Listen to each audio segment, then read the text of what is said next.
Conozca las propuestas, los planes de trabajo y cómo cada candidato planea asumir el manejo del Ecuador para encaminarlo hacia un mejor rumbo. Otro relato, un espacio que lo conecta con los actores políticos y los análisis más relevantes, ofreciendo herramientas para decidir su voto. Otro relato, rumbo a las elecciones 2025. Bienvenidos. Hola, ¿qué tal? Bienvenidos y bienvenidas a otro relato electoral. En este proceso, por supuesto, de comicios en perspectiva de lo que ocurre el 9 de febrero, hemos hablado con algunos candidatos y candidatas, sobre todo candidatas, porque hoy abundan las candidatas también, y eso está bien para la democracia, para lo que necesitamos los ecuatorianos y las ecuatorianas. Vamos a conversar en esta ocasión con Inés Díaz. Ella es la candidata a la vicepresidencia por el movimiento Suma. ¿Qué tal, Inés? Qué gusto tenerla acá. ¿Cómo está? Qué gusto, Orlando, verle y poder compartir con usted algunas cuestiones de mi vida y también de esta participación política que es totalmente toda una aventura para mí. ¿Cómo cambia la vida de una persona como usted, que no es nueva en la política, que ha participado también en la vida política en general, una candidatura a la vicepresidencia del Ecuador? Bueno, en realidad he asumido unas 2 candidaturas atrás, ha sido más bien un proceso de aprendizaje. Nos han aperturado desde el movimiento la posibilidad de participar, de tener esa experiencia, pero no ha sido, mayor cambio no ha habido en mi vida, pero ahora sí hay que tener mucho cuidado con lo que se comparte en redes sociales. Eso me causa a mí un conflicto porque yo compartía lo que... De todo. De todo, claro, de todo. Y sí, de se ve que es una cuenta muy activa la suya. Y de todos mis amigos que son de distintos colores y sabores. Y de edades. Y de edades también. Entonces ahora me dicen esto no, porque tiene una implicación. Entonces ahí tengo un poco de conflicto. También es el tema de poder estar en otro, incluso nivel de seguridad, por todo lo que ha sucedido en el país. Y eso es un poco complicado para mí acostumbrarme, porque yo soy de a pie, de a metro de la Alborada, del Guadalajara. Usted es bien quiteña en eso. Ya 26 años de acá, ya soy la mitad de mi vida quiteña. Sí. ¿Cómo cambia entonces la relación con su familia? ¿Qué ha cambiado? ¿Cómo se relaciona ahora con la familia? ¿Cómo le tratan? ¿Cómo le ven? Bueno, realmente la familia es un puntal fundamental para nosotros y la verdad es que no han interferido mucho, están pendientes y estamos claros también en los ámbitos de seguridad que debemos tener más comunicación, sobre todo en el entorno más cercano donde yo vivo. O sea, les espantan a sus admiradores ahora. Sí, claro, para mí es mejor irme en el bus porque tengo más admiradores y amigos que estar con toda una flota de seguridad, claro que por espanta, ejemplo. Porque ahora que yo entraba veo a los policías ¿Qué pasó? ¿Qué pasó? Sí, Claro, así es. así Pero es. esas son ahora las nuevas lógicas en los ámbitos políticos, por todo lo que ha pasado el país también, y es muy penoso. Me falta esa cercanía con la gente, porque yo soy así, me voy a los chochos, al mote, a la esquina, a la tienda, claro. Y para usted, ¿qué es la política? ¿Por qué le gusta la política? ¿Por qué está en la política? La política para mí es lo más simple de la vida, el arte de servir. Creo que nosotros, viniendo desde el ámbito comunitario, siempre estamos dispuestos a servir desde una concepción eminentemente colectiva, de estar preocupado por los otros, ¿no?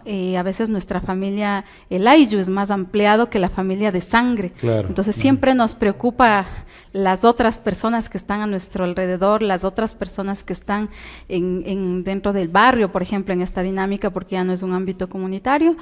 Entonces, eso toda mi vida ha sido así. Yo desde pequeñita siempre estuve involucrada en grupos de aprendizaje con otros niños, luego de joven igual en los deportes. Siempre tenía amigos por aquí, por allá y me movilizaba mucho. ¿Y de dónde nació eso? ¿Por dónde cree que le entró la política en la vida, en el alma, en su cabeza? ¿Por dónde le entró? ¿Cuándo fue? Yo creo que se ratificó mucho desde el colegio. Se reforzó ese tema porque estuve en un colegio donde íbamos en las tardes y en los días libres, sábados y domingos, a nosotros nos decían, este día vamos a ir al correccional, este día vamos a ir al hospicio, este día vamos a ir al lugar de los adultos mayores. Entonces, ese era nuestro servicio y a mí me encantaba. ¿No era en Quito eso? Eso fue en Conocoto. Estudié 3 años. Bueno, realmente me he movido mucho porque desde Imbabura, desde la escuela, vine acá a Conocoto. Conocoto, estuve en Conocoto 3 años, luego regresé a Imbabura, a Ibarra, y luego ya vine acá a estudiar a la universidad. Y de esa experiencia, ¿cuál es la que más recuerda, la anécdota que más le impactó de esa visita a orfanatos, a personas de la tercera edad? ¿Cuál fue la que más quedó grabada en su memoria? Creo que para mí fue cómo uno se siente cuando hace algo por la gente, sin nada a cambio, sin pedir nada a cambio. Se siente bien, se siente con esa alegría de vivir sobre todo, y de que uno es útil a la sociedad. Pero ¿se acuerda de alguna anécdota con alguien en particular en esas visitas que dijo, esto me marcó la vida? ¿No? Yo creo que todas en especial, no tengo así como una en específico, pero creo que más bien el ámbito comunitario. Yo recuerdo experiencias que me han marcado la vida.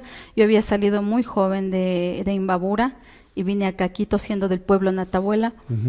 Y luego en el caminar me encontré con dirigentes natabuelas y dijeron, nos enteramos que tú eres natabuela, ayúdanos, porque hay un proceso de integración de mujeres en el Consejo de Gobierno.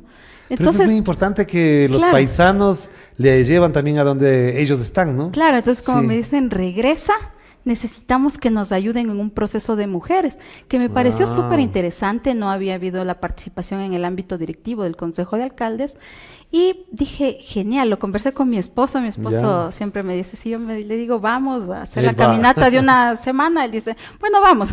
Buen marido entonces. Ajá, sí, mi esposo es quien bien obediente. Él tiene la última palabra, dice, bueno.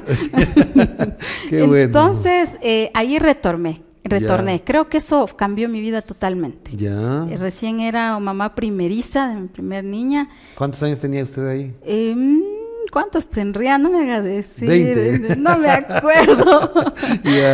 O sea, no se acuerda la de su hijo. A ver, mi hija tiene 16 ya. Está bien, entonces. Más o menos, ella tendría unos 4 añitos cuando fue. Claro, unos 12 años. Sí, unos 12, bastante 13 joven, años. Entonces ahí Sí, entonces yo regresé allá y eso es lo que marcó mi vida, porque luego ya como madre ya surge esa necesidad de que ellas no pierdan la conexión con sus raíces. Entonces desde ahí yo siempre regreso a apoyar. Ese es el trabajo voluntario, comunitario que yo hago. No me pagan por hacerlo, sino porque lo disfruto. Y eso es una de las cosas que creo que hay que recuperar en los jóvenes también. Si es de un barrio, si es de una comunidad, si es de provincia, regresar, más allá del ámbito político. Cuando usted dice regresar a las raíces, parecería que es como que se fue de las raíces. Pero lo que yo veo en su vestimenta, en su forma de pensar, de mirar, las raíces están en todo lo que usted es ahora físicamente, intelectualmente también. Entonces, ¿cómo regresar a las raíces? O sea, es un proceso. Yo estoy acá y obviamente no pierdo la esencia de donde soy. Sin embargo, hay que regresar a ver a dónde están las otras personas. Es decir, allá en el pueblo Natabuela necesitaban en ese momento esa ayuda para hacer procesos de formación, para hacer procesos culturales, de fortalecimiento. Y esa es la idea de regresar la mirada en todo caso. Y el apoyo permanente para poder fortalecer un proceso, que eso es lo más importante. Eso es lo que a mí me ha marcado, me ha marcado mucho. Pero siendo la política desde esa perspectiva, desde Natabuela, Imbabura, Quito, los sectores populares, ¿dónde cree que se perdió la política ecuatoriana cuando vemos que son disputas de élites, de gente con mucha plata que entra en la política, o gente que entra a la política buscando plata? ¿Cómo viera usted desde su perspectiva, su visión, ese elemento que le hace daño a la política? Definitivamente el imaginario del servidor público es ese, ¿no? La ciudadanía tiene esa imagen muy peyorativa de lo que es el servidor público, de que entra a enriquecerse dentro siempre de unas prácticas complicadas. Pero yo creo que hay que recuperar eso. Siempre una golondrina no hace verano, pero es una responsabilidad nuestra hacerlo desde nuestra propia, de nuestro propio testimonio, decir que es posible. Es posible mantener ser un buen servidor público, es posible mantener ser un buen profesional, y eso creo que es el mejor testimonio de hacer bien la política. Claro. Ahora, si usted está en esa lógica y lo que me plantea en ese contexto está por ahí, ¿cree que siendo vicepresidenta se puede hacer todo eso? ¿O es más factible hacerlo como vicepresidenta que lo que está haciendo hasta ahora? ¿Cómo mira el rol de vicepresidenta en caso de ganar? A ver, el caso de la vicepresidenta, y algo que no da muchos votos, y hay que decirlo, es el tema de lealtad. De lealtad. Lealtad y rescatar ese valor de la palabra que nos han enseñado nuestros mayores. Creo que es importante eso y por ello creo que en el 2023, por ejemplo, se trabajó en un manual desde los consejos de la igualdad que obligaban a que los planes de trabajo de los candidatos incluyan líneas justamente dentro de lo que es género, pueblos y nacionalidades, movilidad humana. Creo que desde niñez esa y adolescencia, etcétera. Desde esa perspectiva intergeneracional también, desde esa perspectiva creo que es importante más bien también ligar las delegaciones de la vicepresidenta, que puede ser algo en corto plazo, en corto plazo, y poder mantener ahí a un compromiso por escrito. A mediano y largo plazo creo que es importante llevar adelante un debate nacional para promover entre los actores políticos, entre la sociedad civil, ¿qué cambios se podrían hacer en la Constitución para darle relevancia al cargo de la vicepresidencia de la República? Y bueno, esos y otros temas que deben ajustarse en la Constitución. ¿Y por qué usted sería leal a su presidente en caso de ganar? ¿Cuál es el valor que le da a esa condición? ¿Han hablado con su candidato? ¿Han hablado con el movimiento? ¿Hasta dónde llega ese compromiso? ¿Cómo Justo va a allá subir? iba. A mí me parece que es una responsabilidad, en primer lugar, poder hacer bien un plan de gobierno. Y en eso, por ejemplo, sí hemos tenido varias discusiones y un proceso largo para hacerlo. Eso es lo que nos motiva, porque antes de ser yo candidata a la vicepresidencia, yo me conocí con Enrique por Zoom. Me conocí por Zoom porque él fue parte de los técnicos que tenían algunas experticias y fueron aportando al proyecto, sin saber que íbamos a ser candidatos. Ni él ni usted. Claro. Entonces, ahí yo lo conocí a Enrique, de todo el trabajo que había hecho en riesgo, y pues ya después profesionalmente yo le fui conociendo a Enrique. Hay un compromiso, primero mi compromiso de aceptar la candidatura a la vicepresidencia por estar dentro de un movimiento ya 12 años en los que he participado y realmente... ¿Usted nunca se ha salido de Suma? No, jamás, Nunca. Jamás. Eso también es otra cosa. Y yo ahí por eso hablo con conocimiento y con hechos. Hay que tener una lealtad, un compromiso de estar en una línea política, que eso no me impide que yo pueda conversar con otros actores. Pero para información de nuestra audiencia que a lo mejor no conoce del todo, algunos sí la conocen por supuesto, empezó con Rodas cuando era alcalde de la ciudad. ¿O ya estuvo antes cuando él era candidato a la presidencia? Exacto. Con Mauricio nosotros recorrimos el país cuando él fue candidato a la presidencia. Era sus primeros contactos en los mercados, en las provincias. Hicimos un proceso interesante. Entonces, Porque él fue candidato a la presidencia en el 2013. Así es. Así es. Y después ya a la alcaldía. Entonces, mire que desde ahí hay una construcción de cercanías, de poder tener esa lealtad como amistad con ellos. Y hemos hecho un proceso interesante. En mayor ámbito no ha tenido en el tema de corrupción, por ejemplo, que eso siempre reclamamos, que seamos personas muy coherentes con lo que decimos y lo que hacemos. Y bueno, pues yo he estado ahí ya estos 12 años. Además que es importante decir que me han dado apertura también y a otros jóvenes y mujeres a formarse.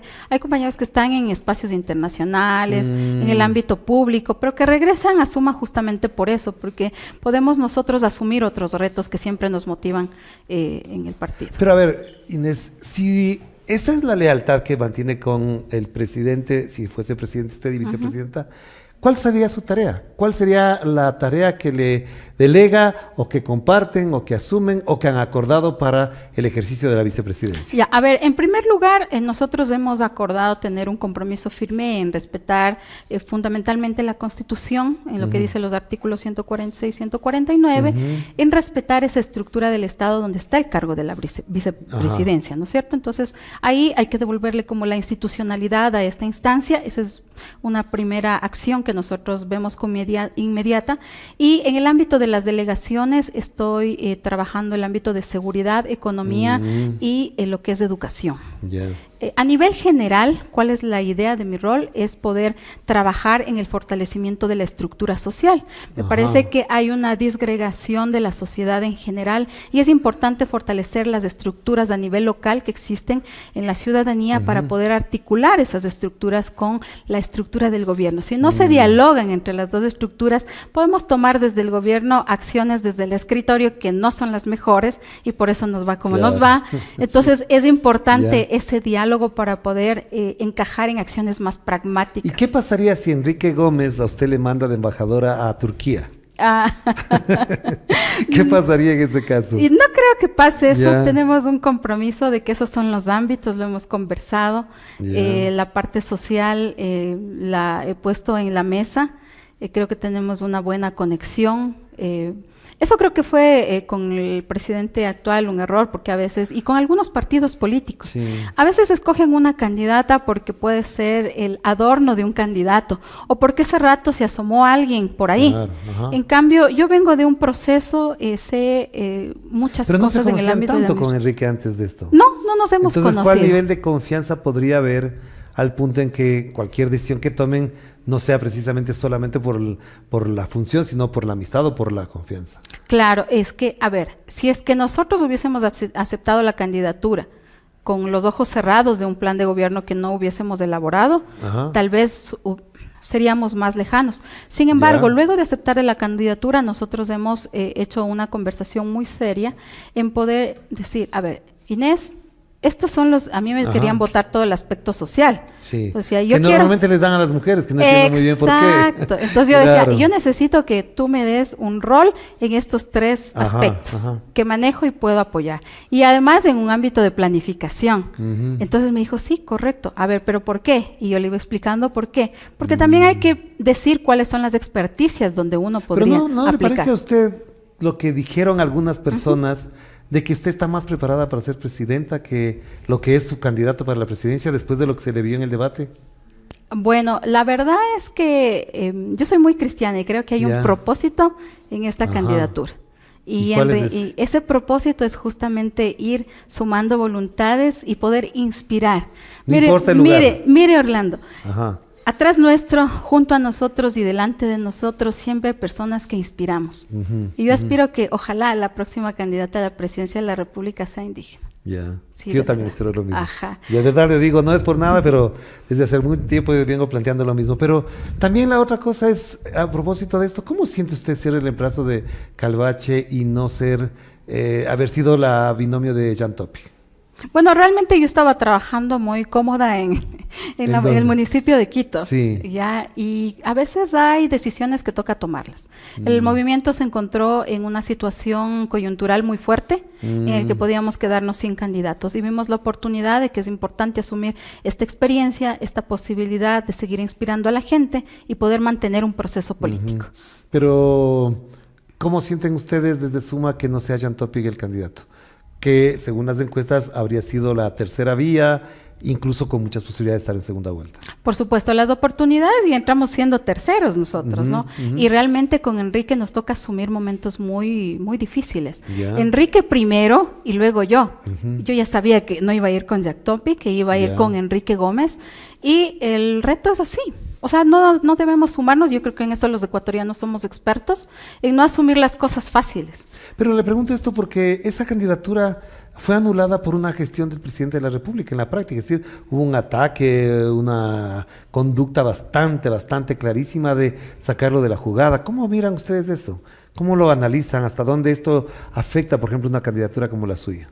Bueno, en primer espacio, cuando estuvo en el Consejo Electoral, la decisión de que Jan Topic participe o no ya se había determinado que él podía participar. Ajá. De hecho, ya participó en las elecciones anteriores. Así es, ajá. Y claramente ya se ve con el Tribunal Contencioso Electoral que hay un sesgo político, la intromisión del Poder Ejecutivo dentro de ello. Y yo creo que eso nos da a nosotros pautas de poder decir qué está pasando. Y como ciudadanos justamente salir de esa comodidad de nuestros hogares, de nuestras casas y tomar las acciones, el toro por los cuernos y decir, bueno, no estoy de acuerdo, pero estoy haciendo algo, estoy haciendo Ya. asumiendo una candidatura para ir y luchar, porque creo que es posible un Ecuador diferente. Creo que esa es la perspectiva. Sé que el ejercicio del poder se está dando de una manera distorsionada. Nosotros le hemos encargado al poder a alguien para que pueda hacer una gestión positiva dentro de la estructura del Estado, pero vemos que hay un abuso de poder, hay una vulneración de derechos, no solamente hubo con la candidatura de Topic, vemos ahí un abuso para el poder legislativo mismo a través de la vicepresidencia, vemos que hay una vulneración de derechos a una exministra, luego vino otra persecución a unos jóvenes que presentaron un performance Bueno, la aquí de propia ex Quito. mujer, ¿no? Que le quiere rebajar la pensión de Ahí la fue el hija. inicio, y de ahí Ajá. los psicólogos dicen, miren que va ya dando unas muestras que a veces nos hacemos los ciegos. Entonces hay que ser muy Inés, claros en eso. ¿Cómo? Yo sé que la relación de Topic con el movimiento Suma no es orgánica, no ha sido militante ni nada, pero ¿Qué rol está jugando Joan Topic en la campaña de ustedes, de Enrique y de Inés? Bueno, de hecho, cuando nosotros hicimos el plan de trabajo, nosotros lo conocimos a Jan y pudimos conversar, es una persona bastante cercana, accesible, discutir los temas, sobre todo que se elaboraron en el plan de trabajo. Ahora él está muy de cerca, apoyándonos, motivándonos, y creo que... O sea, sí es activo en la campaña él ahí. Sí, más que todo con Enrique y conmigo, él siempre está comunicándose, mirando, aconsejando. Su apoyo es fundamental para nosotros. Y si ganaran las elecciones, ¿qué rol va a jugar Joan Topic en el gobierno de Suma?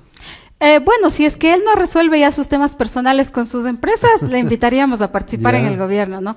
Pero si todavía tiene algunos problemas, creo que esos son las prioridades para que él resuelva primero y luego pueda participar. Pero entonces no le darían ningún cargo. O sea, de inicio sí, yo le daría un cargo, le daría de ministro de Seguridad, de Gobierno, algo así. Sí, por supuesto. Porque sabe del tema, ¿no? Por supuesto. Claro. Y poner personas como improvisadas dentro de ese tema es algo complicado. Claro.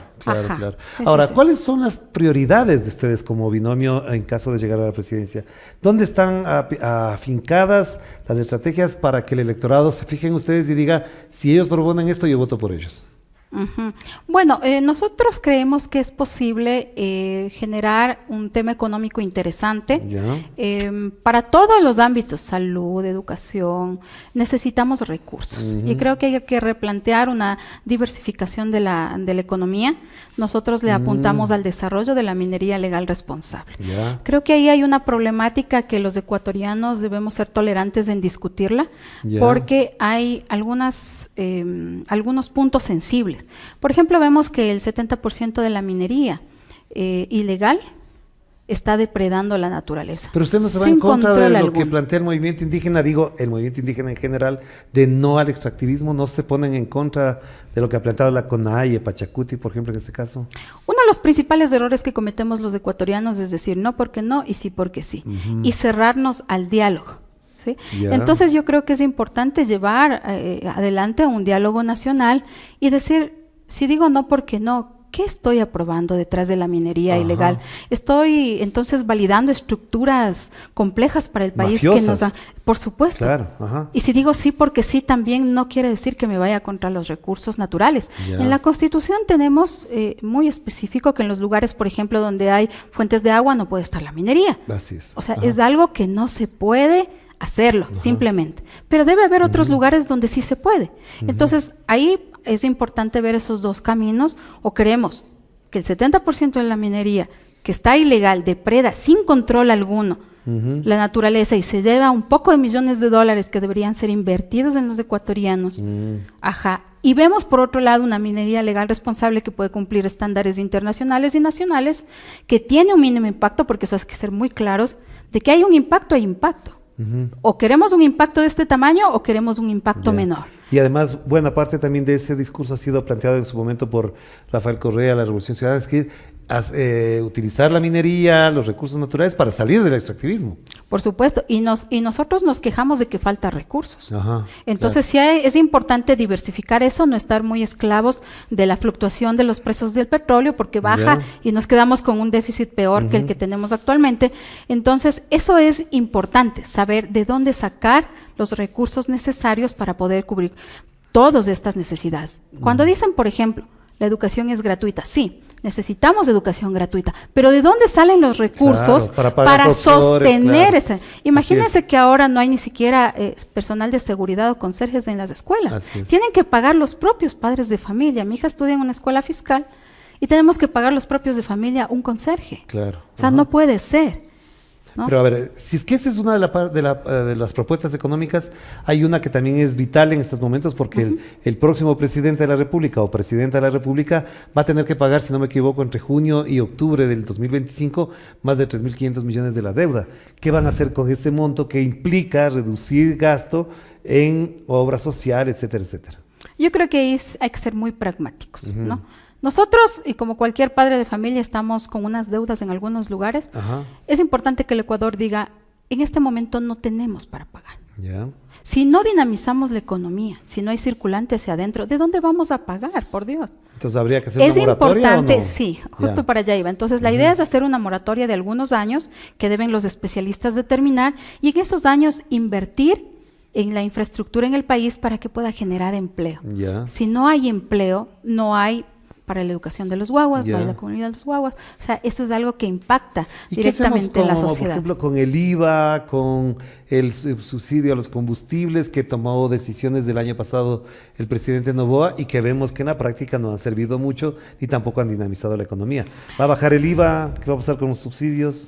Es una barbaridad, por ejemplo, los 3 puntos del IVA que se subió para obtener recursos para la seguridad no se han implementado en su totalidad. Yeah. Entonces ahí hay una falta de respeto, hay una falta de responsabilidad de la gestión estatal en no invertir justamente esos recursos para lo que estamos necesitando, esta crisis de inseguridad que tenemos los ecuatorianos. Creo que se había invertido de ese porcentaje un 14%, es decir, lo demás no sabemos qué ha pasado, qué han hecho.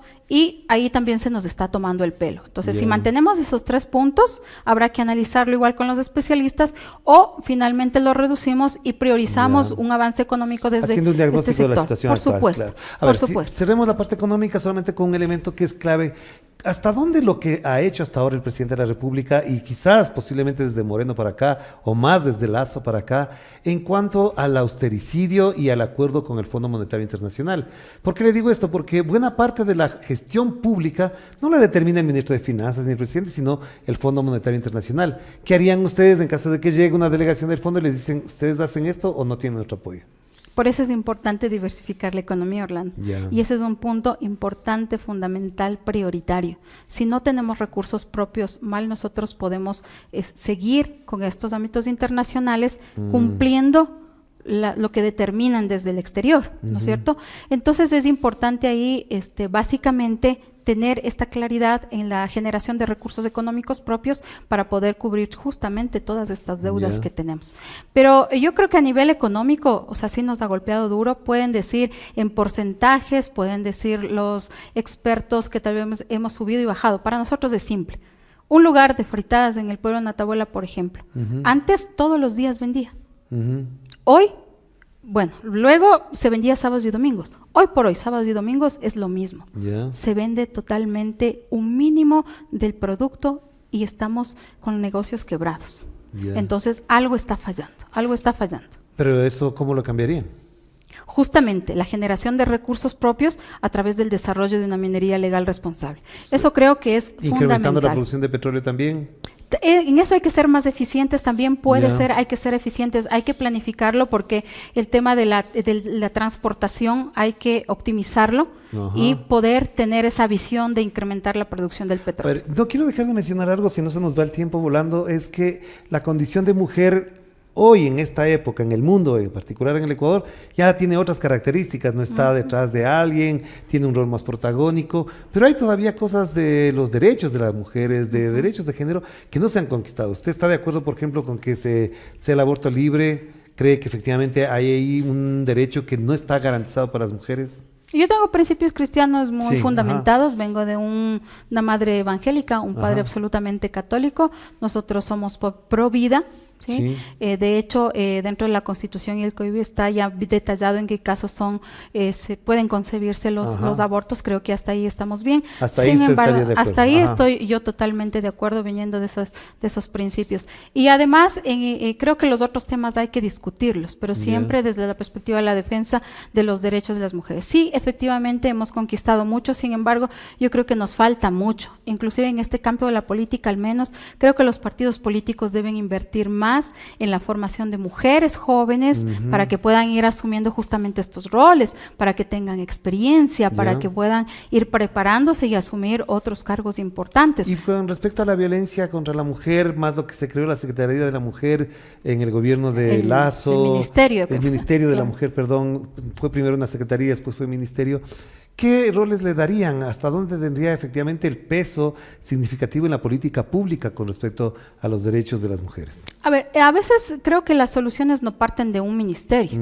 Esta situación especial de luchar contra la violencia en contra de las mujeres, de los niños y adolescentes, tiene que ver con un eje transversal, por ejemplo. Debería ser un eje transversal. Me parece una buena iniciativa haber generado, por ejemplo, el sistema de lucha contra la violencia a las mujeres, a las distintas formas de violencia violencia a las mujeres. Sin embargo, este sistema era simplemente un justificativo, porque decían, a ver, ¿tú qué estás haciendo? Y mandaban una cartita como a todos los ministerios, ¿tú qué estás haciendo por estos derechos? ¿Tú qué estás haciendo? Recopilaban todo y era el informe de lo que y no se trata de eso, tiene que ser una política transversal al ejercicio de todos los ministerios, desde el Ministerio de Economía, porque necesitamos recursos, hasta los ministerios sociales. Entonces, eso creo que debe transversalizarse, aparte que también podría, en el tema económico, yo no quisiera dejar de decir que nosotros tenemos dentro de nuestro plan de trabajo la reforma profunda educativa.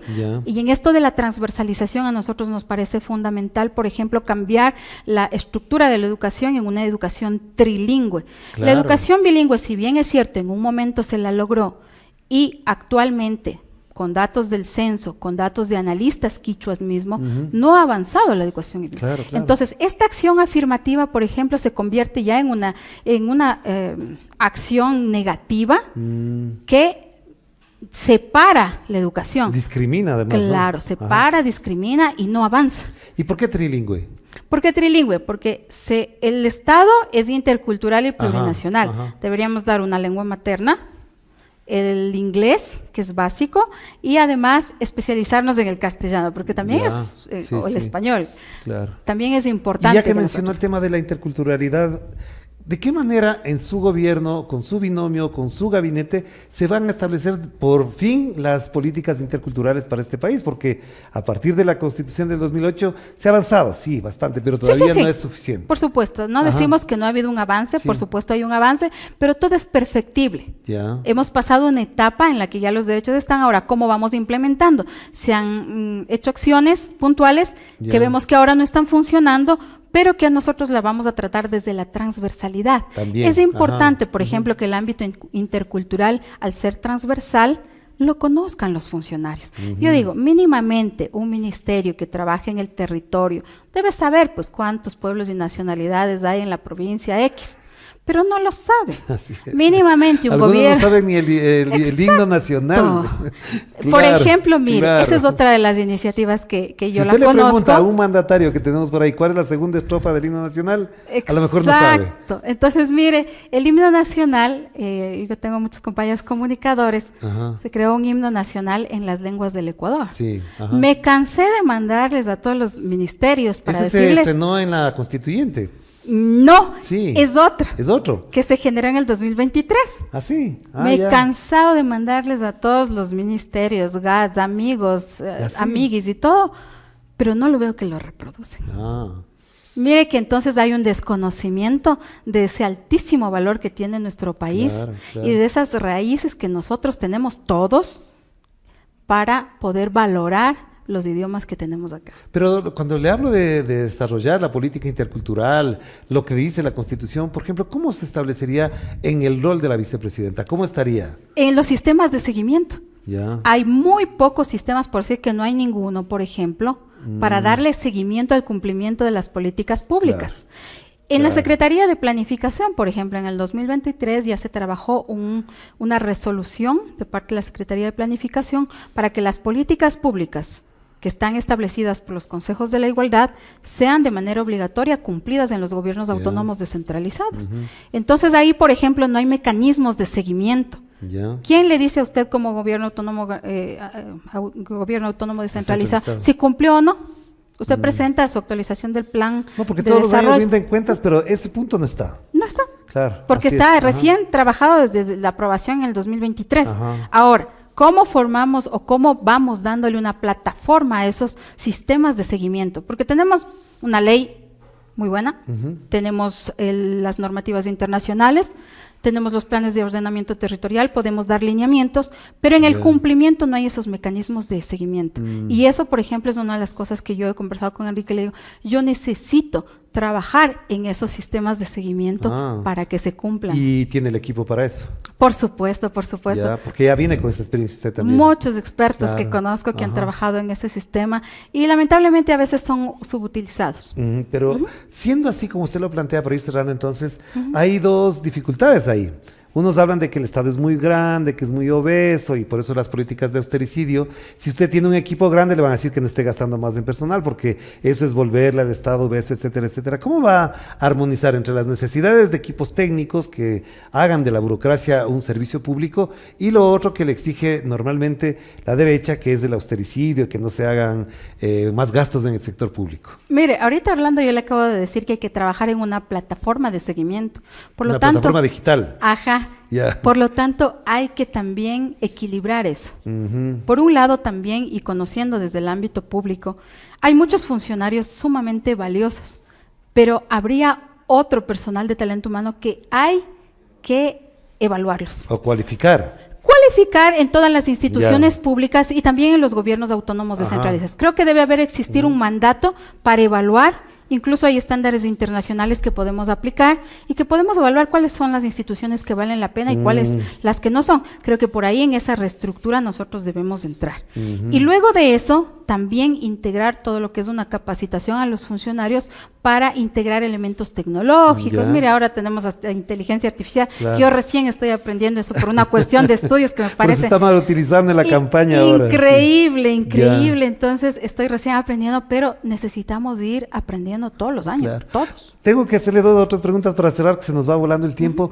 ¿Cómo se sintió en el debate? ¿Qué le pareció el debate vicepresidencial? ¿Cómo mira ese formato, esa forma, ese modelo para discutir ideas que parecería que no tienen el alcance suficiente porque no están dadas las condiciones para expresar con tranquilidad las ideas dentro de un debate?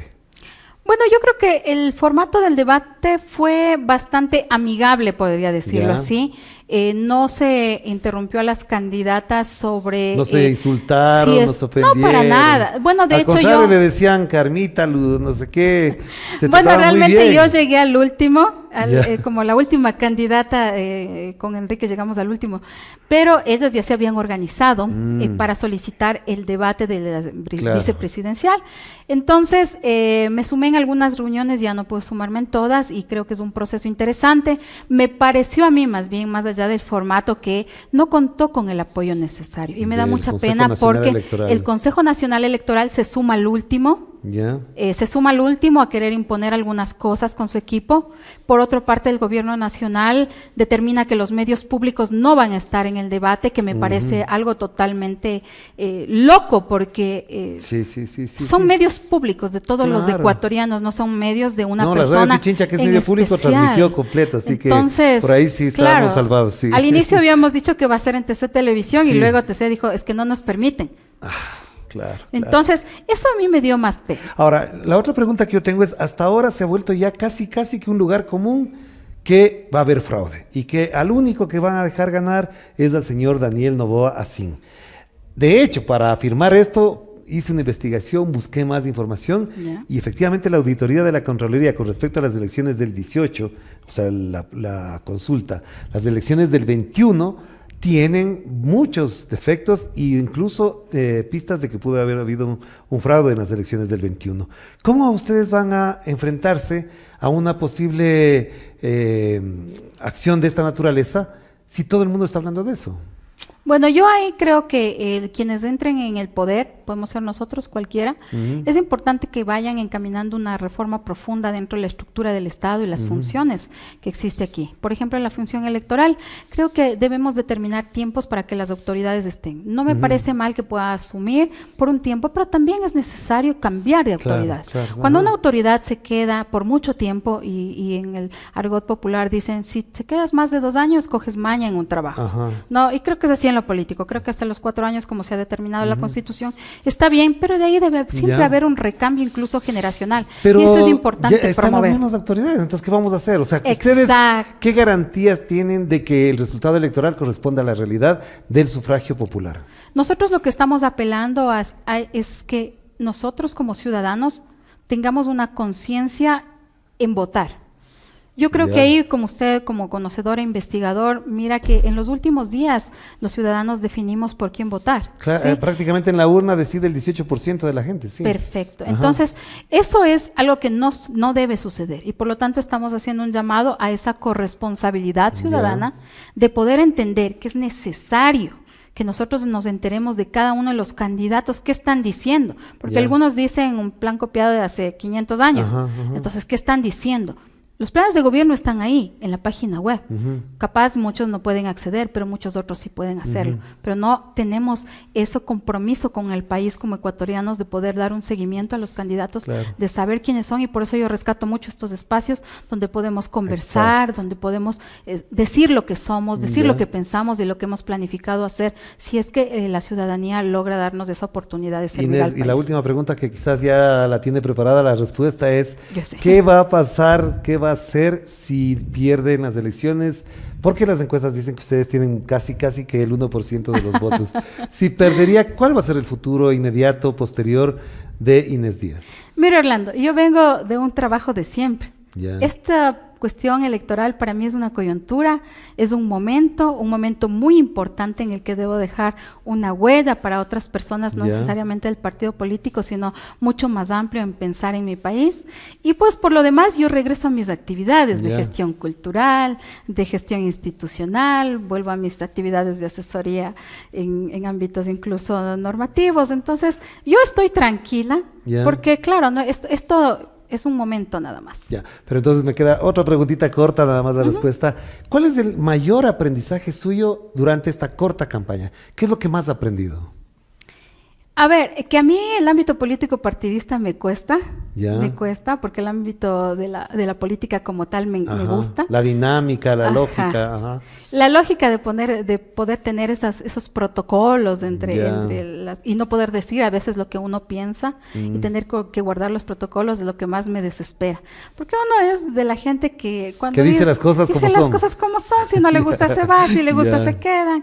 Entonces eso es lo que un poco más me cuesta. Pero sí, ahí debo ratificar, Orlando, lo más importante que tenemos como actores políticos es justamente dejar ir inspirando por el camino. Si no hacemos eso y lo convertimos en un ejercicio individual de un egoísmo propio de que estuve ante la luz de la cámara un rato, eso no sirve. Eso no sirve. Si tuviese un nieto, una nieta, y en 20 años, 30 años le cuenta a su nieto, a su nieta, y le dice, yo fui candidata a la vicepresidencia de la República en el año 2025, y su nieto o su nieta le dice, ¿y por qué fuiste? ¿Cómo te sentiste? ¿Cuál fue el mayor aprendizaje? ¿Qué le diría a ese nieto o nieta en 20 años lo que es hoy día usted como candidata vicepresidencial? Le diría que ese fue un momento muy importante para mí, para poder seguir inspirando a la gente, y que eso es lo que debe de ser. Claro que sí. Muchísimas gracias, Inés. Qué gusto conversar Orlando, con usted. Muy amable, gracias. Estar con usted. Y gracias a ustedes por acompañarnos en esta conversación con Inés Díaz, candidata a la vicepresidencia de la República del Ecuador por el movimiento Suma, cuyo candidato a la presidencia es nada más y nada menos que Enrique Gómez. Así que tenemos presente esta realidad. Este es el momento de inspiración para los candidatos y también para que usted reflexione y tome un voto, ejerza su voto de manera reflexiva y sobre todo responsable. De esto vamos a seguir conversando. Cuídense mucho. Chao, chao. Cada análisis, propuesta y criterio de los actores políticos lo acercan más a una decisión informada. Otro relato rumbo a las elecciones 2025. Y gracias por acompañarnos.